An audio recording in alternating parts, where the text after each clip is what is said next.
Valendo? Pois tá bem. Oi, gente. Boa noite, pessoal do YouTube. Bom dia, boa tarde para quem vai assistir depois. Eu sou Arthur Guiduli, sou músico e hoje eu vim falar um pouquinho sobre música, criatividade é o caminho. Boa noite para todo mundo que está aqui assistindo. Muito obrigado. Queria agradecer o convite primeiro para estar aqui. E criatividade é uma coisa muito presente na vida de um músico. Vocês devem imaginar que a gente tem que ser muito criativo para pagar as contas do mês, né? Então já é uma ideia que a gente tem todo mês. Mas brincadeiras à parte, quando a gente fala de criatividade e música, pode parecer uma conexão óbvia, mas nem sempre é. E é isso que a gente vai conversar um pouco hoje e dialogar como é que essa criatividade pode lhe guiar aí no seu caminho musical e para além dele, né? Bom, antes da gente começar, eu fazer essa pergunta, né, para vocês, eu sou formado em música na Universidade Federal do Ceará e trabalho com música desde os meus 17 anos. Antes mesmo de ir para a faculdade, eu já atuava profissionalmente como músico. E aí eu queria fazer uma pergunta para vocês que estão aqui. O que faz um músico? O que vocês poderiam me dizer que um músico faz? Na cabeça de vocês, quando vocês pensam num músico, o que ele faz? Compor. Ele toca. Sons, é criativo. Bom, é isso. Um músico, ele trabalha, né, com a nossa matéria-prima é sempre o som e o silêncio. Mas um músico, né, quando a gente pensa em alguém que toca, alguém que canta, compõe. Dificilmente a gente vai pensar em alguém que empreende ou alguém que vai buscar uma inovação no seu setor. Assim, a gente pensa mais em criatividade artística, né? Ele vai fazer uma música diferente de todas as outras, ou ele vai buscar um parceiro novo, um ritmo novo, vai importar um equipamento. Mas eu vou passar o próximo slide e mostrar o que eu já fiz e o que muita gente faz com música que a gente não imagina. A posição tá boa? Tá. Bom, a gente vive de criação. Então eu elenquei algumas coisas que quem trabalha com música normalmente pode atuar. Primeiro, músico intérprete, que a gente é o músico que vai tocar na noite, é o músico que vai cantar, é o músico que vai interpretar. Segundo, é um freelancer, que é aquele músico que você contrata para compor a sua banda, ele não tem nenhum vínculo ideológico com a sua banda, ele é um freelancer mesmo, como alguém que você vai contratar para fazer uma arte aí para sua empresa. Ele pode ser professor de música, que eu também sou professor de música, né, que vai ensinar alguém a tocar. Ele pode ser compositor, arranjador, né, que vai criar canções, criar arranjos. Ele pode ser produtor musical, e hoje em dia nós temos muitos beatmakers, que é quem vai criar a música de alguém. Então você vai contratar um produtor musical para pensar a sua música. É como se ele fosse o diretor, um consultor para a sua música, né? Então, eu quero gravar minha música, mas eu não sei como, então eu chamo um produtor musical, que ele vai ter uma cabeça fora da sua criação para imaginar como ela pode soar. Ele pode ser também um produtor cultural. Quando a gente começa a enveredar na música, a gente normalmente não pensa que a produção cultural está muito atrelada, a gente pensa sempre em tocar, criar, ter uma banda, fechar um show, ganhar R$50 ali, beber, né? O pessoal pensa isso, mas a vida de produção cultural ela é muito importante e a gente pode trabalhar com isso. Desenvolvedor, sim, eu conheci muitos músicos que eram desenvolvedores e conciliavam TI e música, hoje em dia, cada vez mais. Editor e videomaker, sim, tem muito músico que se especializa em videomaker, principalmente edição de clipe e montagem de shows e vídeos para o YouTube. Hold é aquela pessoa que quando você vai assistir um show, tem sempre alguém de preto com a camiseta escrito produção, e ele está lá em cima do palco para resolver todos os problemas que a banda pode ter. Nenhum show acontece sem um hold, etc, etc, etc. Então isso é algumas funções que quando a gente vai pensar em música, a gente precisa ter em mente, que a música ela tem um leque muito amplo. Eu diria que é uma das áreas talvez mais amplas. Eu tenho amigos que são formados em áreas que não são tão ricas nesse sentido, né? Por exemplo, que trabalham em áreas que você não consegue ter alguma função secundária na sua área e você precisa fazer um outro trabalho em outra linguagem, né? Para conseguir ali. E na música não, a gente tem várias possibilidades. Por que eu listei isso aqui? Para a gente perder um pouco a ideia de que música é só aquela pessoa que está em cima do palco. O músico pode estar atrás do palco, trabalhando tanto quanto quem está em cima do palco e fazendo aquele espetáculo acontecer, né? E todas essas funções aí que eu estou mostrando para vocês, pelo menos uma vez na vida eu exerci essas funções, né? E a gente aprende muito com isso, principalmente quando a gente começa um projeto novo, né? E elencando essas funções, quando a gente começa a trabalhar com música, a gente sempre tem muita dúvida do que a gente vai fazer. Então, eu trouxe aqui algumas coisas que são legais quando a gente vai começar a trabalhar com música, pensar, que é entendendo a sua vibe da música, e não só da música, da arte como um todo. Quando a gente fala de arte, a gente normalmente cai em vários questionamentos. A gente se questiona 24 horas por dia se aquilo que a gente faz é realmente algo valioso, se é realmente algo que a gente quer mostrar, se é algo que a gente gosta, primeiro. E isso é muito importante. O primeiro tópico é se aceitar. Se aceitar é o melhor remédio para você que quer trabalhar com música, com arte como um todo. Por quê?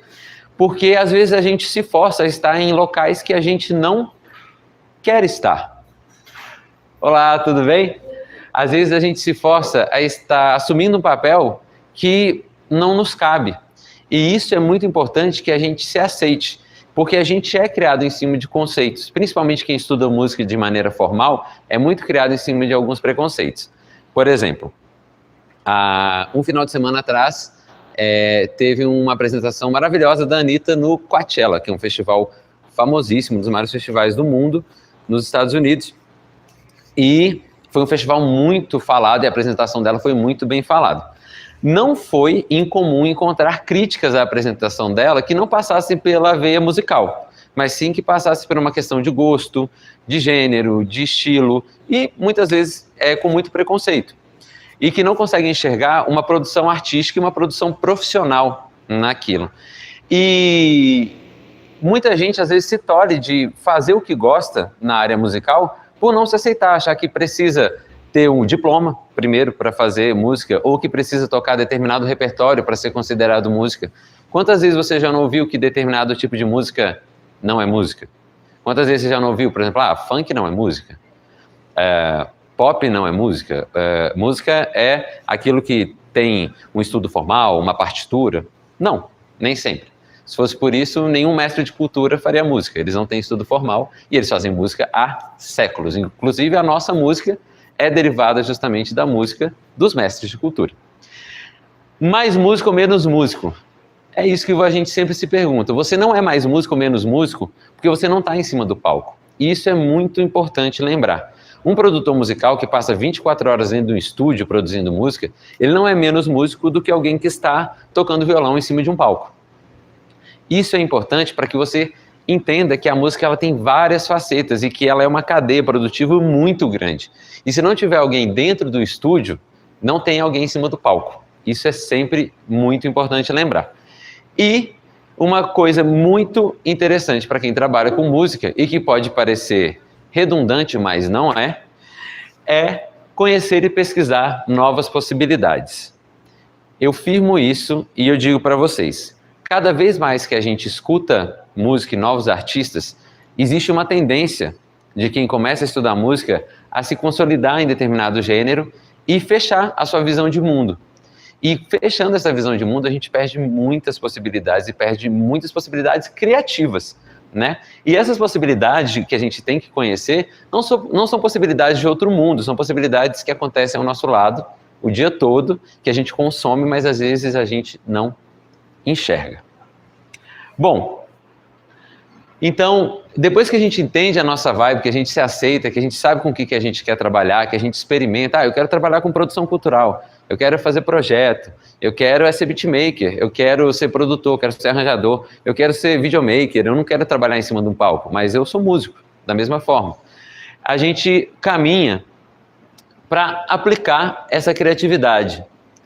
E como é que a gente pode aplicar essa criatividade? Eu vou demonstrar mais à frente alguns projetos que eu tive, que eu acho que a gente conseguiu aplicar bem isso, mas que a gente precisa sempre pensar toda vez que a gente começa um projeto novo, principalmente na área musical. Vamos pensar que a área musical, diferente, por exemplo, da TI, que a gente vê que teve, assim, um grande avanço, né, que é uma tecnologia recente, né, se a gente pensar no TI, ela não tem mais de 100 anos. Então, a gente está trabalhando aí com uma música que tem, assim, antes de Cristo já existia música. Então, ela é muito antiga. Então, a gente pode dizer que ela é muito consolidada também. Então, a gente precisa sempre tentar inovar isso. E é realmente difícil, dependendo da área que você atua, mas não é impossível. Uma coisa que a gente sempre pensa é fazer diferente. Se você vai começar a trabalhar com música agora, tente fazer diferente. Diferente como, tocar tudo diferente? Não, nem sempre é tocar tudo diferente, mas imprimir a sua personalidade naquilo que você faz. Tente fazer diferente daquela banda cover que você vai assistir toda noite, que toca o mesmo repertório. Você vai tocar o mesmo repertório que ele? O que você pode mudar em relação? Como a sua banda se relaciona com o público? Como ela se veste? Como ela soa? São versões diferentes das músicas? Melhorar a entrega, então o produto que você entrega, ele é o mesmo que outras bandas da sua cidade entregam? Ou então a música que você compõe é muito parecida? Por que a gente não tenta mudar isso um pouco? Por que a gente não tenta melhorar e deixar a sua personalidade evidente naquilo?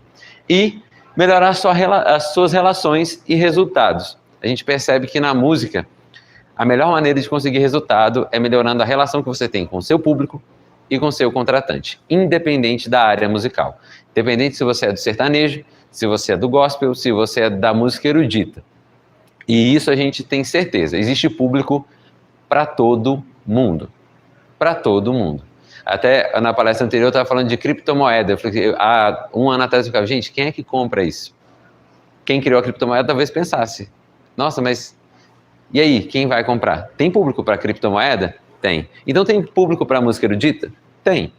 E você precisa mensurar isso para saber aonde você se encaixa, quais são as expectativas, o que você pode criar, o que você pode inovar. Bom, eu vou dar um exemplo de um bloco de carnaval que eu montei durante a minha faculdade e em que a gente pensou nessas questões.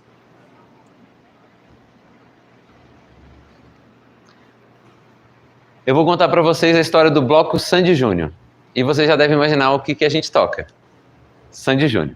E aí eu pergunto para vocês, qual a relação de Sandy Júnior com o carnaval? Nenhuma. Nenhuma mesmo. A gente montou o bloco Sandy Júnior em 2016. 2016 para 2017. Esse bloco nasceu da vontade de tocar músicas diferentes no carnaval. Eu morava em Fortaleza nessa época e o carnaval de Fortaleza era um carnaval em ascensão. E a gente sempre tinha os mesmos repertórios. Então, no carnaval, a gente tinha sempre axé, maravilhoso. A gente tinha sempre as marchinhas, maravilhoso, frevo, rolando solto e tal. E a gente sentia falta de cantar algumas músicas que não tinham no carnaval. Só que a gente ama carnaval mesmo. Carnaval de pular, de beber, de jogar água, de andar pelado. É isso mesmo que a gente gosta. Carnaval mesmo, viu, gente? Roots. Só que tem um problema. Não tocava as músicas que a gente queria. Então a gente pensou, o que pode aglutinar muita gente, que faz tempo que a gente não escuta, e que todo mundo numa roda de amigos conhece. E a gente começou a falar assim, Backstreet Boys. Falei, legal, mas Backstreet Boys, vocês conhecem duas músicas, vocês conhecem Tell Me Why. Vamos pensar, Los Hermanos. Los Hermanos é legal, mas muito pra baixo. A gente precisa de alguma coisa que vai todo mundo, assim, cantar sem escrúpulos, que você lembre desde a sua infância. E alguém falou assim, Sandy Júnior. Aí todo mundo riu. Sandy Júnior? Que Sandy Júnior? Aí falou, fala uma música de Sandy Júnior. Ele disse, Imortal. Fala outra, Quatro Estações. E aí aquela roda de amigos começou a conversar e começou a cantar as músicas de Sandy Júnior. A gente percebeu, gente, mas peraí. Na época eu tinha 22 anos, o meu amigo tinha 30 e poucos, e a gente percebeu, bom, eu tenho 22, eu conheço todas as músicas de Sandy Júnior. Quem tem 30 também conhece. Os nossos pais conhecem também, porque a gente escutava tanto na infância. E a gente começou a lembrar que tinha seriado, que tinha tanta coisa, e a gente percebeu que tinha um público muito grande para isso. Eu falei assim, gente, mas será que dá para criar a versão carnavalesca de Sandy Júnior? Aí eu falei, olha, tem um bloco no Rio de Janeiro que chama New Kids on the Bloco, que é um bloco que toca música pop versão carnavalesca. Vamos tentar? Marcamos um ensaio, e bem, o ensaio virou isso aqui. A gente teve 4 anos de bloco, nossos shows eram sempre lotados e a gente desenvolveu uma fanbase muito grande, mas em cima de alguns pilares que eu vou mostrar para vocês, que são os seguintes. temática diferenciada, então ninguém esperava um bloco que tocava Sandy Júnior, e foi muito engraçado porque nós criamos o bloco em 2017. No outro ano, apareceu um bloco que tocava rock, indie rock em ritmo de carnaval. Depois apareceu um bloco que tocava brega em ritmo de carnaval. Então a gente começou a ser uma influência para esses blocos. E para a gente foi maravilhoso, porque o que a gente queria era fazer aquele terreno fértil do carnaval florescer, principalmente em Fortaleza, onde o carnaval não era o forte e acabou se tornando. O que a gente teve de diferencial? Redes sociais e comunicação ativa. Então a nossa comunicação com o público era muito próxima. Então o nosso setlist era colaborativo, as nossas postagens eram frequentes, a gente dialogava muito e a gente tinha um design envolvido. Existia uma concepção artística, existia como é que se chama? Não vou lembrar agora o termo, mas existia uma temática bem definida, a gente tinha uma identidade visual, essa é a palavra, bem definida. Então, quando você via as nossas postagens, você lembrava, esse é o Bloco Sandy Júnior. O nosso figurino, nenhum bloco do Carnaval de Fortaleza tinha um figurino frequente. Vez ou outra, em alguma apresentação, aparecia o figurino e a gente falava, não, vamos ser um bloco que usa figurino no palco. Então a gente desenvolveu uma coleção de roupas só para a gente utilizar, em parceria justamente com uma marca de Fortaleza chamada Florinda, que hoje em dia inclusive vende nacionalmente, e a gente desenvolveu uma coleção de roupas junto com eles para o Carnaval. E acessórios para venda. E a gente pensou, olha, a gente não pode lucrar só com o nosso show, a gente precisa criar produtos que as pessoas comprem, gostem de ter, sejam úteis, e a gente consiga, além de ter uma verba com isso para os nossos projetos, fazer um marketing do bloco sem precisar toda hora estar fazendo impulsionamento. Então a gente tem um marketing orgânico. E deu muito certo, eu vou mostrar para vocês um trechinho da nossa apresentação em um show lá.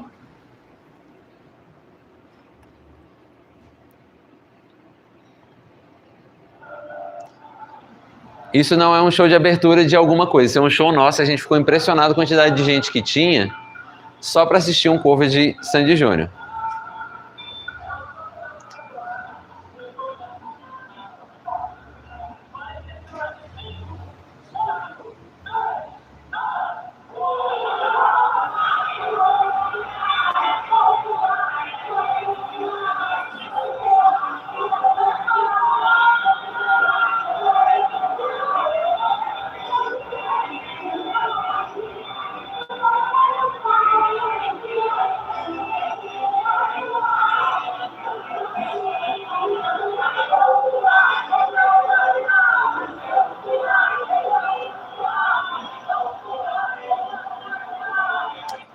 Eu não vou mostrar inteiro, porque senão vai demorar muito. Eu vou ficar assistindo, matando a saudade. Mas esse show foi um dos últimos shows que nós fizemos e a gente ficou impressionado, porque foi um show só do bloco, né? Então, todas essas pessoas foram para ver o bloco e a gente ficou muito surpreso porque a gente começou o bloco em 2016, quando a gente começou a perceber que na Netflix e em outros meios de produção se estava usando muito o recurso da nostalgia dos anos 90. Então a gente teve Stranger Things, séries, propagandas, campanhas, todas voltadas para essa nostalgia nos 90. E a gente começou o bloco em 2016, quando foi 2019, teve a turnê do Sandy Júnior de reunião, que foi a turnê comemorativa. E a gente foi, né, no show do Sandy Júnior, entrou em contato com a produção, levou o estandarte para eles. E isso foi muito legal, porque a gente teve essa sacada um pouco antes e foi uma sacada certa, né? Que a gente começou e logo em seguida teve essa turnê, que se não me engano foi a turnê com a maior arrecadação do ano ou inclusive da história. Eu não me lembro, mas foi um recorde de público, assim. E realmente uma turnê muito bem feita. E aí, falando nessa questão de inovação nos projetos, esse ano, né, depois da pandemia, nós começamos aqui em Varginha um projeto também visando um público que não era atendido, né? Que nós começamos o projeto Baião Virado, que é um formato de forró, uma banda de forró que eu tenho, mas num formato diferente. Coloca para apresentar, né? Importante. E essa banda, por que eu trouxe ela hoje para falar? Porque tudo que a gente aprendeu com o Bloco Sandy Júnior, a gente aplica nela, né? Primeiro que é um formato diferente de forró, a gente não usa triângulo, a gente não usa sanfona, a gente não usa zabumba. A gente usa guitarra, que é o Cassiano, violão, que é o Thales, e eu na bateria e cantando. Então você já imagina que isso já dá uma pegada diferente no forró. Mas é uma pegada forró ainda. A gente tem como inspiração compositores como Dominguinhos, Flávio José, que usam essa formação. Mas a gente quer justamente dar essa cara diferente para que a gente tenha acesso a um público que normalmente não está habituado a ouvir esses instrumentos tradicionais. A gente admira muito as bandas de forró tradicional e a gente realmente quis fazer essa releitura. O que a gente mudou? Redes sociais e comunicação ativa. A gente percebeu que as bandas, em grande parte as bandas da região, não possuem uma comunicação ativa e frequente com o seu público. É sempre um flyer montado pelo dono do bar, numa identidade visual do bar, ou às vezes nem faz, e simplesmente, galera, vai lá, a gente vai tocar. Não, pra gente, tanto faz se a gente vai tocar no boteco aqui da esquina ou se a gente vai tocar num grande evento. A gente trabalha a nossa comunicação para que o público tenha certeza do que vai ser entregue. Relação direta com o público para a gente é fundamental. E aí, eu até estava comentando com o professor Hélio, é muito importante a gente pensar que a gente está numa cidade de 120 mil, 130 mil habitantes. Então, eu tenho possibilidades que eu não tinha lá em Fortaleza. Em Fortaleza eu tenho mais de 3 milhões de habitantes. Vamos pensar numa capital como São Paulo, como Belo Horizonte. Como é que eu vou chegar nesse público? Provavelmente você vai utilizar as redes sociais, impulsionamento, engajamento. Só que a gente sabe que isso às vezes fica meio impessoal. Muitas vezes, eu mesmo, eu trabalho tudo isso, mas eu sou péssimo. Se alguém mandar para mim um post patrocinado, eu sou o primeiro a pular. Eu sou muito ruim com isso. E eu assumo isso. E o que aconteceu? A gente pensou, como é que a gente faz para ter uma relação direta com o nosso público? A gente pode criar um grupo no WhatsApp, a gente pode ter um encontro com eles mensal. Aí a gente pensou, vamos fazer um encontro mensal com os dançarinos de forró da cidade? E a gente criou o nosso ensaio aberto, que é um evento gratuito, que você só chega para dançar e a gente fica lá conversando com as pessoas, pergunta como é que elas estão, o que elas querem ouvir, e é realmente um ensaio. A gente convida músicos parceiros para dar uma canja e tal, mas tudo na linguagem do forró. E outra coisa muito legal é que a gente pensou, já que a cidade é menor, vamos pensar na nossa comunicação da seguinte forma, vamos fazer carta? Vamos escrever carta? Aí a gente pegou e a gente escolhe algumas pessoas da nossa fanbase, né, do nosso público, para a gente escrever uma carta e falar como é que está o projeto. A gente criou também um clube de assinaturas do projeto, ou seja, você pode ajudar a banda a crescer, então ele pode contribuir ali com 5, 10 reais por mês, que talvez para ele não faça falta, mas para a banda ajuda muito. É um impulsionamento que a gente faz, é um equipamento que a gente dá manutenção, e ela se sente parceira nisso. E aí, uma vez a cada 2 meses, a gente manda uma lembrancinha. No final do ano, a gente manda uma lembrança de Natal. E a gente pegou como exemplo uma banda, que eu não vou lembrar o nome agora, que tinha um clube de apoiadores, e no Natal eles mandaram um LP da banda, que só o clube de apoiadores tinha. E foi surpresa, assim, ninguém sabia que eles realmente contribuíam para ajudar a banda, e no final do ano chegou esse presente. E a gente pensa muito nisso. Varginha é uma cidade com 130 mil habitantes.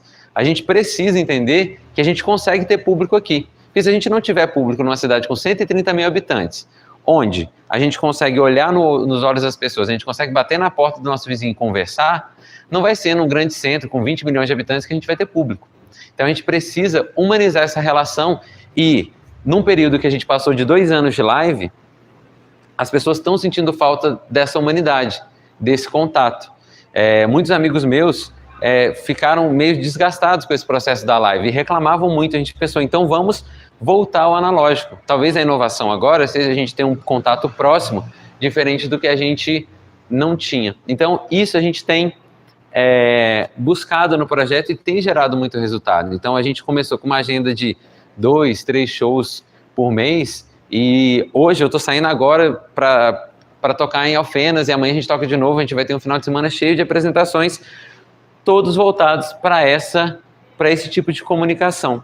Então, a ideia da música como criatividade se você tem um projeto musical, seja ele uma banda, seja ele o seu estúdio, uma produção musical, comunique ele de maneira criativa, seja criativo na forma como você entrega o seu produto, o seu projeto, independente se ele é mais comercial na sua concepção, independente se você trabalha por exemplo, com o pop, que normalmente é muito vendável, com sertanejo, que as pessoas acreditam que é muito vendável, ou se você trabalha com peças eruditas para piano, você sempre vai ter um público. O importante é entender como acessar e como criar uma relação com essas pessoas, esse vínculo. E não é só com post patrocinado. Post patrocinado ajuda muito, mas vocês precisam inovar nisso e perceber aonde você está. E aí, para encerrar, eu queria mostrar o quanto essa questão da criatividade me abriu portas. E eu vou mostrar algumas imagens e no final um vídeo que eu queria mostrar para vocês. Todos esses frames aí, desorganizados, e eu queria dizer que, apesar de falar de criatividade, hoje eu fui péssimo na criatividade. Eu fiz um PowerPoint, né? Podia ter feito uma dinâmica e tudo mais, mas realmente faltou tempo para criatividade. Todos esses momentos foram proporcionados através da criatividade musical e da criatividade de lidar com o público. O primeiro eu queria mostrar para vocês, eu estava bem novinho aqui. Essa imagem com o violão foi uma apresentação que eu fiz no Esquenta, aquele programa da Rede Globo, da Regina Casé, e ele foi propiciado porque a Valesca Popozuda tinha lançado uma música chamada Beijinho no Ombro. E aí eu era aluno do curso de música, fiz uma versão bossa nova, com uma reharmonização e tive uma ideia de colocar isso no YouTube. Aí no outro dia tinha viralizado e o pessoal da Globo me ligou, falou assim, olha, vai lá que ela vai estar no palco, vocês vão lá conversar com ela e tal. E a gente ficou super feliz e foi uma criatividade muito espontânea, a gente estava trabalhando em cima da música e se tornou esse momento. O segundo momento é aquele momento que o Milton Nascimento está no palco com a gente, que foi quando a gente teve a oportunidade de apresentar um espetáculo da obra dele, chamado Menino, com o coral da Universidade Federal do Ceará. E o Milton tinha ido fazer um show, né, em Fortaleza, e a gente aproveitou desse momento que a gente estava justamente no coral para se infiltrar no camarim. A gente fez um flash mob, né, mostrou algumas músicas para o produtor, e o produtor gostou e falou, então vamos lá no hotel para vocês conhecerem o Milton. Depois desse contato, a gente conseguiu trazer ele para Fortaleza para encerrar a turnê, e coincidência ou não, foi no dia do meu aniversário. Aí ele me deu um presente de aniversário estando lá no palco com a gente. Foi muito, muito legal intermediar esse contato. Esse contato foi justamente através de um projeto de criatividade. O terceiro momento também é um espetáculo em que eu já estava fora do grupo, né, por N motivos, a gente já estava trabalhando em outras vertentes, e aí eu fui convidado a ensaiar uma escola de samba para um espetáculo. E eu falei, legal, vamos lá ensaiar a escola de samba e tudo mais. Aí o diretor falou assim, mas é uma escola de samba de panela.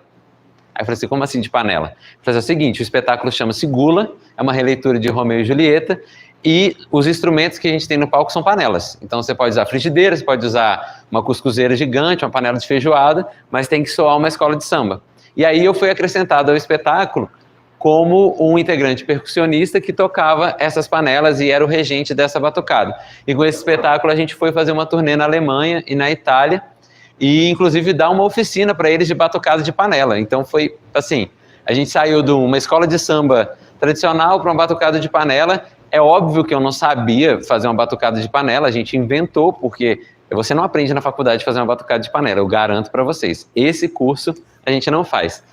E o quarto momento foram as memórias de Aryan. Eu sempre sonhei em trabalhar com animação desde criança, eu gostava de ilustrar, mas eu por algum trauma eu fui deixando de ilustrar e fui convidado a compor uma trilha sonora para animação. Eu nunca tinha feito, mas mais uma vez, através dessa questão da criatividade, a gente se reuniu, pensou e criou um processo para essa trilha que eu vou mostrar para vocês. Mas, acima de tudo, o que eu queria deixar de mensagem com essa vivência da música é: nem tudo na vida tem curso. Para a grande maioria não tem curso. O que tem é a criatividade que você vai imprimir naquilo. E criatividade, com esses processos, ela é um exercício. A criatividade ela tem que ser exercitada e incentivada. Então, se você é professor de música, incentive a criatividade nos seus alunos. Se você é um aluno, exercite a criatividade. Não tenha medo de projetos, não tenha medo de ousar. Isso faz parte da arte. E ainda mais na arte, né, onde a gente sempre pensa em modificar aquilo que já existe porque a gente não está satisfeito com aquilo. Então, pense sempre que a criatividade ela não é através necessariamente de uma formação, ela não é necessariamente através de um diploma, mas sim através de um exercício. Um curso sempre vai lhe ajudar, um diploma sempre vai lhe dar muita segurança, mas aqueles 20% de frio na barriga tem que ter, e você tem que dar esse passo à frente para experimentar. E aí eu queria mostrar para vocês então essa trilha sonora, para a gente encerrar.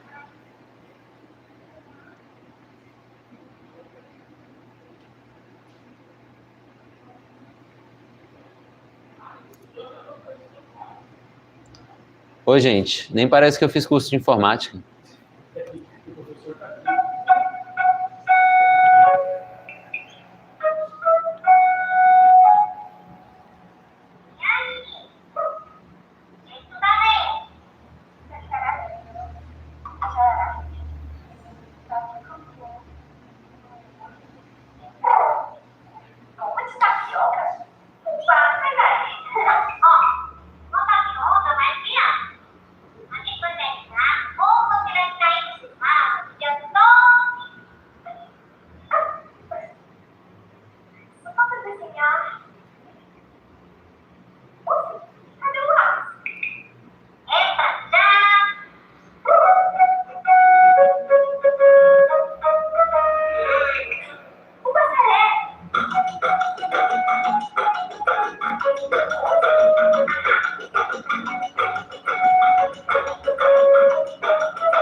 Nessa animação não fiz a dublagem não, mas eu já fiz dublagem também, mas em outra.